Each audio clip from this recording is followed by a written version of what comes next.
네, 돈이 되는 뉴스 시작합니다. 한국투자증권 이프랜드예요. 김민진 차장과 함께합니다. 안녕하세요. 안녕하세요. 네, 어제 월드컵 경기 보셨어요? 네, 봤습니다. 어떠셨어요? 저는 사실 이제 두 골 먹고 나서 화가 나서 들어갔거든요, 방에. 잠에서 자려고. 예, 끝까지 안 보셨나요? 아니요. 워낙 이제 단톡방에 불이 나서 나중에 이제 좀 다시 나가서 그래도 이제 응원을 했는데 네. 뭐 결과는 아쉬웠지만은 우리 대표팀 선수들 열심히 뛰어준 것 같습니다. 예. 잘 싸워줬죠. 네. 예. 자, 이제 시장이 문제인데, 예, 오늘 일단은 반등을 합니다. 왜 네. 오른다고 보세요? 우선 뭐 지수에 대한 흐름을 봤을 때 뭐 제가 이제 전략적인 측면을 여기서 많이 말씀을 드리진 않았지만은 예. 올라가기도 버거운 지수 마디가 분명히 있죠. 2,500선이라는 강력한 저항대 구간이 있는데 그렇다고 해서 그러면 증시가 엄청나게 빠질 만한 요인이 있느냐? 사실 그것도 아니거든요. 결국은 이제 박스권 사이에서의 전반적인 수급으로서의 논리에 따른 주가에 대한 흐름들이 나타나고 있는 것이고 어제 이제 외국인들 비차익 매도에 따른 코스닥의 하락이 컸다라고 한다면 오늘은 또 반대 흐름이 나타나면서 올라가고 있는 것이기 때문에 예. 뭐 시장에 대해서 이것이 뭐 추세를 다시 전환시킨다 그렇다라기보다는 그냥 하루 빠지면 하루 오르고 이러한 증시 흐름이라고 생각하는 게 좋을 것 같아요. 어제 빠진 만큼 오늘 올라가 줘야 되는데 그러면 예, 종가까지 한번 보겠습니다. 그래도 오늘 중화권 증시가 거의 이제 대부분 상승으로 시작을 했기 때문에 그 흐름을 우리도 좀 이어받기를 바랍니다. 첫 번째 기사는 오늘 항공주의 급등, 왜 급등하는가 그걸 한번 볼 텐데요. 영국에서 대한항공 아시아나 합병 사실상 수용한 것으로 전해지고 있습니다. 이제 경쟁 국가 한 4개국 남았는데요. 다음 보겠습니다. 영국에서 뭐 시정안을 받아들였다고 네. 해요. 그러면 사실상 이제 승인을 한 것으로 시장은 해석을 하고 있고 그러면은 영국이 했으니 뭐 EU 다른 쪽이나 미국도 해주지 않을까 이런 쪽입니다. 긍정적인 영향이 예상된다라는 그 기대감으로 관련 종목 뭐 계열사까지 급등을 하면서 오늘 아침에 출발을 했는데 어떻게 해석하고 계세요? 우선 저희가 이제 생각을 해봐야 될 것은요. 영국은 필수 심사 국가는 아닙니다. 예. 그런데 이제 왜 신청을 했을까? 결국 이제 EU 눈치를 좀 본 게 아닌가. 영국이 이제 상황이 비슷하기 때문에 영국에서 되면은 EU에서 될 거다라는 기대감들이 좀 반영된 수치인 것 같고요. 아직까지 이제 저희가 눈여겨봐야 될 부분은 중국이 이제 시정안 검토를 하고 있는 상황이고요. 미국 같은 경우는 이제 합병 승인을 신청을 했는데 우리 볼게 이러고 피드백이 아직 없습니다. 그래서 시간이 이제 조금 더 걸릴 것으로 예상을 하고 있어요. 예. 근데 우리가 이제 분명히 생각해 봐야 될 것은 이 내용 자체가 좋은 소식이냐 나쁜 소식이냐. 물론 이제 아시아나항공이 그동안 만들어냈었던 엄청난 뭐 재무적인 부담 요소 예.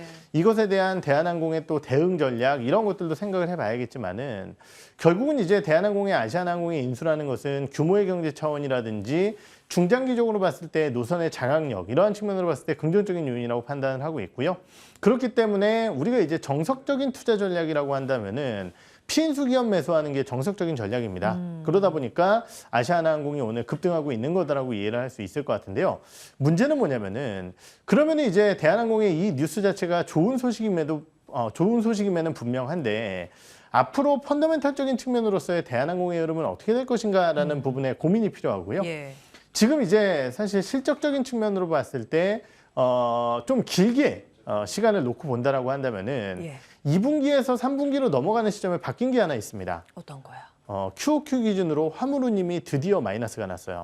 그 전분기에 비해서? 그렇죠. 예. YOY로는 아직까지 플러스입니다. 예. 하지만은 2분기에 운임 피크아웃 가능성 매우 높은 상황이죠. 그렇다라고 한다면 YOY 기준으로 봤을 때 내년도 상반기에는 마이너스가 찍힐 확률이 매우 높다라는 부분이겠죠. 그렇다라고 한다면 결국은 내년 상반기까지 이 부분을 여객이 다 막아줘야 됩니다.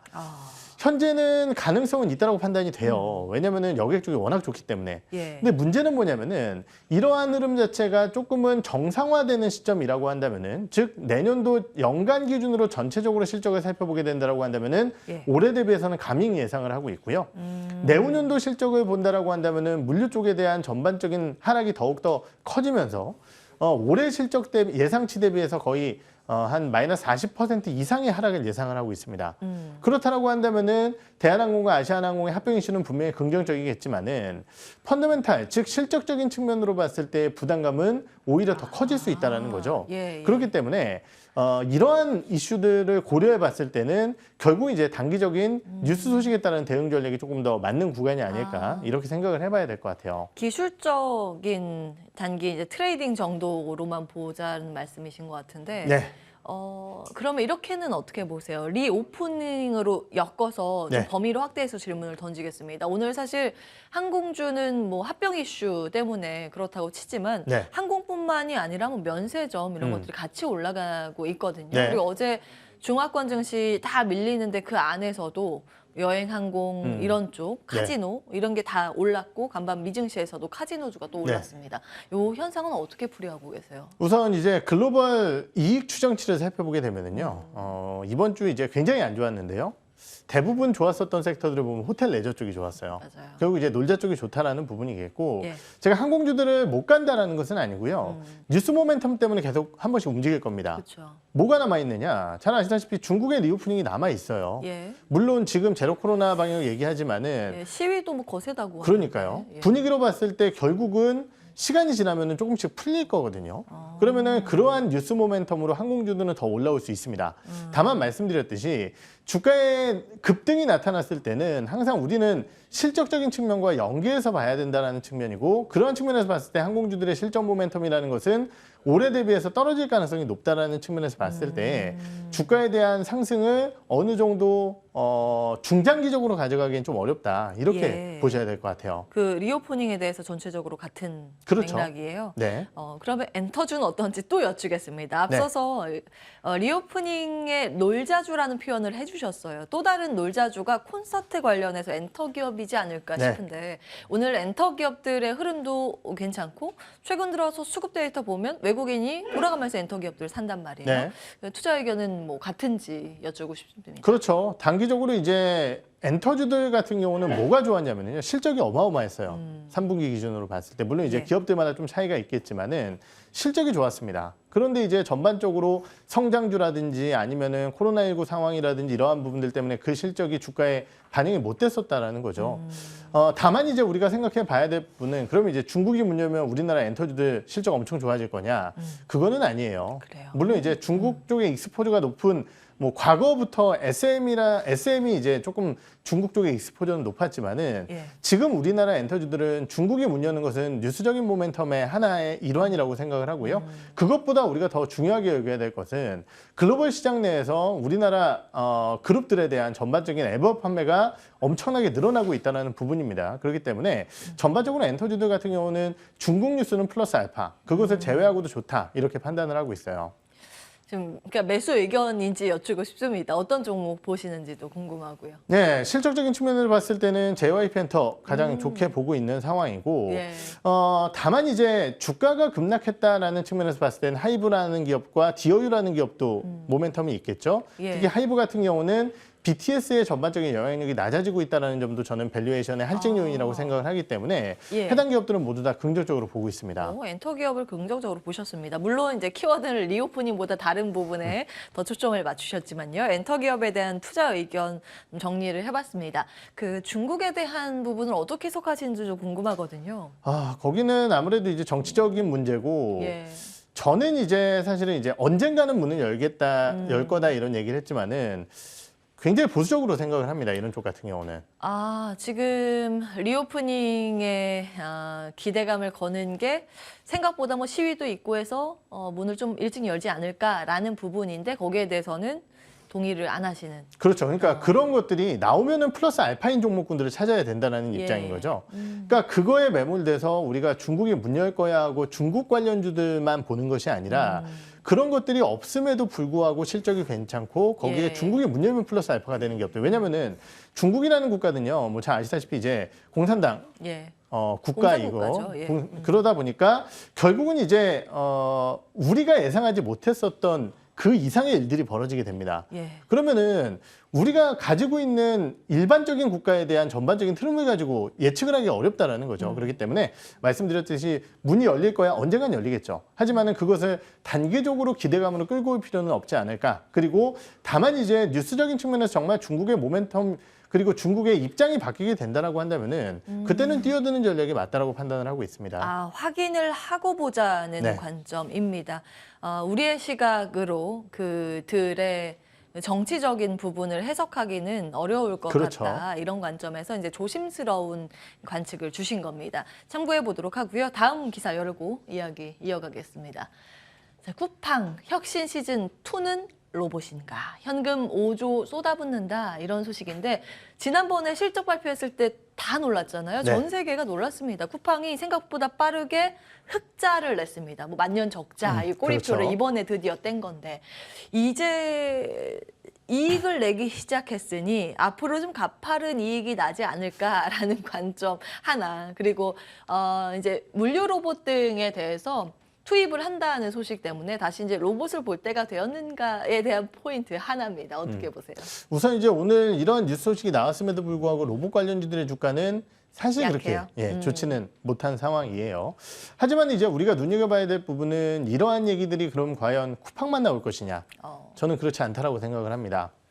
결국 이제 우리나라 내에서도 그렇고요. 글로벌적으로도 마찬가지고 노동시장의 변화라는 것은 굉장히 이제 장기간 이루어져 왔는데 예. 특히 이번에 코로나19와 함께 그 속도 자체가 굉장히 가파라지고 있다고 볼 수 있을 것 같아요. 그러면 어떠한 부분들이 있을 것이냐? 결국 일할 사람들이 없다라는 거죠. 예. 그런 이러한 측면 그리고 글로벌 기준으로 봤을 때 일할 사람이 없는데 기업들의 입장에서는 결국은 그리고 국가들도 마찬가지고요. 생산성의 확보가 필요합니다. 그렇다고 한다면 이 생산성의 확충이라는 것을 바탕으로 앞으로의 전략들을 수립한다라고 했을 때 로봇 사업에 대한 성장이라는 부분을 우리는 대입할 수 있다는 거죠. 예. 즉 로봇 기업들 같은 경우 제가 항상 돈을 못 번다 이러한 부분들이 아쉽다라고 말씀을 드렸고 예. 수혜를 정말 받는 기업과 정말 많은 기업들이 올라오지만은 그 중에서도 중심 기업들이 있을 거예요. 그것을 지금 다 판단하기에는 분명히 어렵겠지만은 방향성의 문제는 아니라고 생각을 하고요. 저는 속도의 문제라고 생각을 합니다. 어떻게 보면 이제 2차 전지 관련 기업들이 초창기에 정말 이게 네. 될까? 하지만은 최근에는 걱정하지 마라. 방향성은 네. 간다. 이 부분이겠죠. 그렇기 때문에 로봇 같은 경우도 사실은 속도가 조금 더 빨라지게 된다라고 한다면은 그러한 부분들의 기대감이 주가에 더욱 더 반영이 될 것이고요. 방향성에 대한 의심은 그렇게 크게 하지 않으셔도 될 것 같다라는 투자 의견을 드릴 수 있을 것 같습니다. 예. 자, 그럼 어차피 이 섹터는 주목을 받을 수밖에 없는 지금 구조에 이르렀다는 결론을 내주셨는데 종목을 본다면 어떤 걸 보시는지? 네, 항상 이제 제가 나와서 뭐 SPG라든지 아니면은 레인보우 레인보우 로보틱스 로보틱스. 많이 말씀을 드렸었는데요. 오늘은 아무래도 이제 쿠팡 관련된 뉴스 소식이 나왔으니까 이 뉴스에 맞아떨어지는 종목을 소개를 해드려야 될 것 같고. 물류 로봇? 그렇죠. 그래서 이 종목이 좋다라는 것은 아니고요.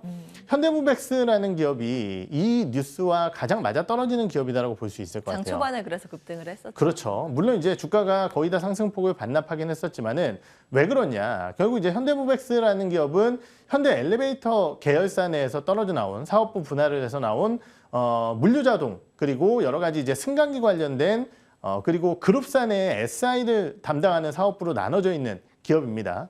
결국은 이제 가장 매출 구조가 높은 이 물류자동화 쪽에서 전반적으로 수주량 자체가 늘어나고 있는 상황인데요.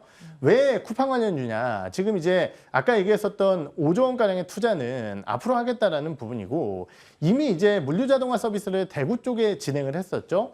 여기에 이제 3,200억 가량 투자를 했었는데 그때 이제 여러 가지 시스템이라든지 설계에 누가 담당을 했느냐? 현대무백스가 관련 사업을 같이 진행을 했었습니다. 예. 그렇기 때문에 결국은 앞으로 쿠팡의 투자가 이어지게 된다라고 한다면은 현대무백스의 수주도 이어질 가능성이 있다라는 측면 이러한 부분들이 오늘 개장 초반 주가의 강세를 만들어낸 요인이 아닐까 이렇게 말씀을 드릴 수 있을 것 같아요. 예.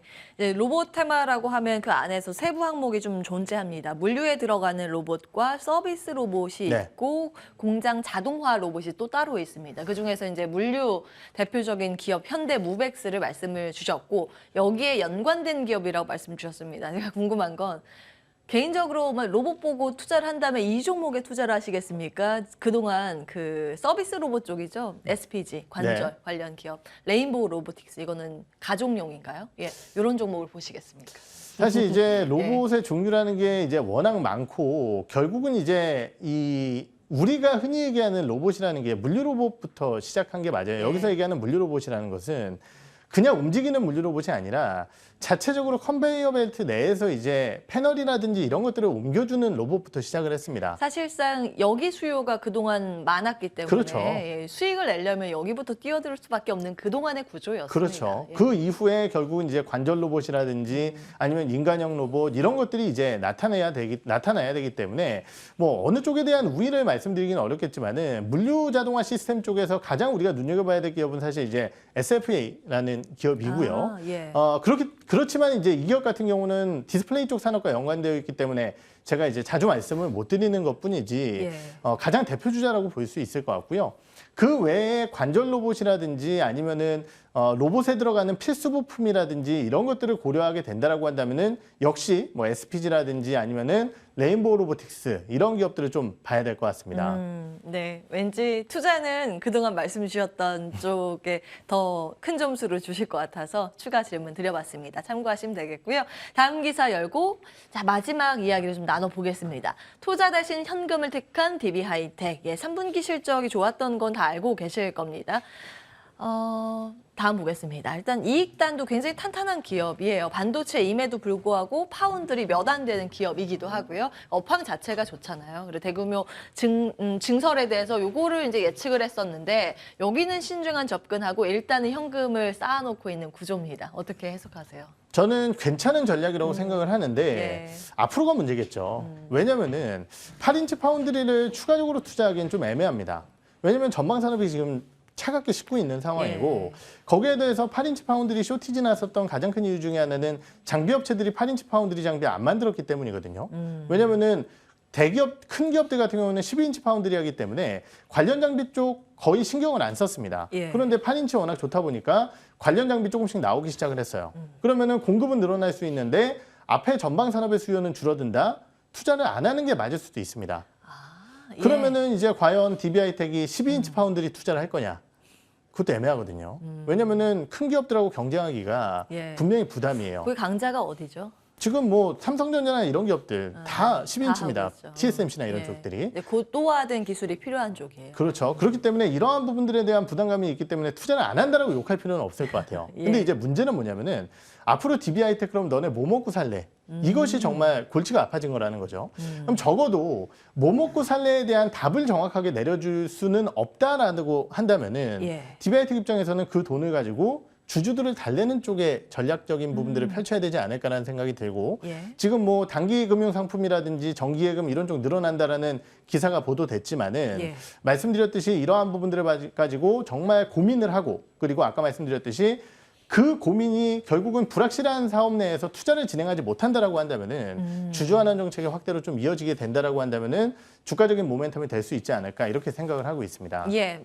자, 마지막 간략한 질문. 투자하시겠습니까? DB하이텍. 저는 단기적으로는 투자하지 않도록 하겠습니다. 조금 기다렸다가 네. 괜찮아질 때 알려주십시오. 네. 예, 보류 의견으로 DB하이텍 마무리하겠습니다. 한국투자증권 이프랜드예요. 김민진 차장과 함께했습니다. 고맙습니다. 네.